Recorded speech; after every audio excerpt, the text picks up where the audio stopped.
Hoje a gente vai mergulhar numa história impressionante, uma verdadeira reviravolta. Como é que uma família que chegou como convidada de honra acaba se tornando uma nação inteira de escravos e ainda por cima com uma sentença de morte? Essa é uma narrativa muito intensa sobre poder, medo e como a demografia de um povo pode criar uma situação explosiva. Pois é, a grande pergunta é essa, né? Como que um povo que era bem visto, honrado, de repente passa a ser visto como uma ameaça? O que muda para que um grupo antes super bem-vindo se transforme num perigo mortal aos olhos de quem está no poder? Vamos entender os eventos que levaram a essa virada chocante. E olha que curioso, essa história toda não começa com briga, não. Pelo contrário, começa com um acolhimento. A família de Jacó chega ao Egito, um evento que, a princípio, parecia uma grande bênção para todo mundo. E tudo isso começou com um grupo minúsculo. Pensa só, 70 pessoas. Era basicamente a família de Jacó, que foi para o Egito para se juntar a José, que naquela altura já tinha alcançado uma posição de muito poder por lá. E aqui, gente, a gente já vê a semente do problema que estava por vir. Aquele grupinho de 70 pessoas não só sobreviveu, como prosperou e muito. O que o texto descreve é tipo uma explosão populacional, um crescimento tão absurdo que começou a mudar a cara daquela região do Egito. Sabe, o tempo é uma peça-chave nisso tudo. A geração que conhecia o José, que lembrava de como ele salvou o Egito da fome, simplesmente morre. Um novo rei sobe ao trono, um rei que não conhecia José. E essa falta de memória histórica, de conexão com o passado, é que vira o jogo completamente. Pois é. Sem essa conexão com o passado, a forma como os israelitas são vistos muda da água para o vinho. O novo faraó não enxerga mais os parentes de um herói nacional. Ele vê outra coisa, algo bem diferente. E é aí que vem a frase que muda tudo, dita pelo próprio faraó. Não existe mais gratidão, agora só existe medo.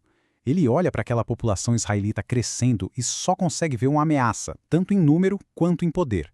Na cabeça dele, a força daquele povo virou uma ameaça direta à segurança do Egito. E a partir desse medo, claro, nasce um plano. O faraó decide agir com o que ele chama de sabedoria, né? Mas que na verdade era pura opressão organizada.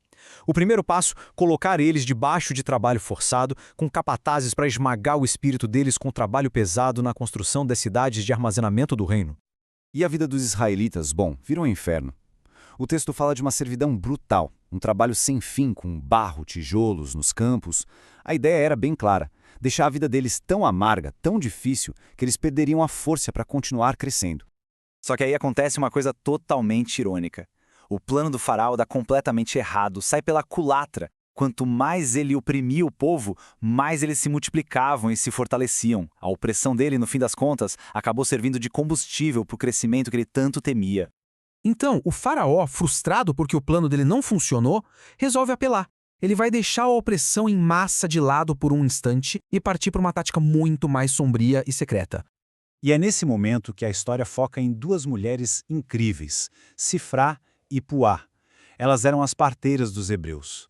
Foram chamadas para uma reunião secreta com o faraó, que achava que tinha encontrado as pessoas perfeitas para executar seu novo plano terrível. A ordem que ele dá para elas é de arrepiar. E é bem direta. É um comando para praticar infanticídio seletivo. O faraó manda as parteiras matarem todos os meninos recém-nascidos, uma tentativa brutal de acabar com a próxima geração de homens que ele imaginava que um dia poderiam se tornar seus inimigos. E aqui a gente tem um momento decisivo. Sifrá e Puá se veem diante de uma escolha impossível: obedecer ao homem mais poderoso do mundo ou obedecer à própria consciência. E elas escolhem desobedecer. É um ato de desafio silencioso, mas com um poder imenso. Claro que o plano secreto falha e o faraó percebe. Ele chama as duas de novo, mas dessa vez é para um confronto. A pergunta dele vem carregada de ameaça. Ele quer saber por que a ordem dele não foi cumprida. A resposta que elas dão é simplesmente genial. Uma mistura de coragem com muita inteligência. Elas não batem de frente com ele. Pelo contrário, elas usam o preconceito e a falta de conhecimento do faraó a favor delas. Basicamente dizendo que as mulheres hebreias eram tão cheias de vida que os bebês nasciam antes que elas conseguissem chegar. É uma desculpa que ele não tinha muito como contestar, né? E o resultado desse ato de coragem é incrível. As parteiras são recompensadas. E mais uma vez, o plano do faraó vai por água abaixo. Ao invés de diminuir, o povo israelita continua crescendo. cada vez mais forte. A resistência delas foi, no fim das contas, um sucesso absoluto. Então, frustrado, sem saída, depois de falhar no plano público e no plano secreto, o faraó parte para a última e mais terrível cartada. A crueldade dele está prestes a chegar no nível máximo. Já que as parteiras não colaboraram, o faraó se vê forçado a tomar uma atitude drástica. Ele desiste do segredo. O que era uma ordem secreta para 2 pessoas, agora vira uma ordem para todo mundo, um decreto público. A responsabilidade agora era de toda a nação egípcia.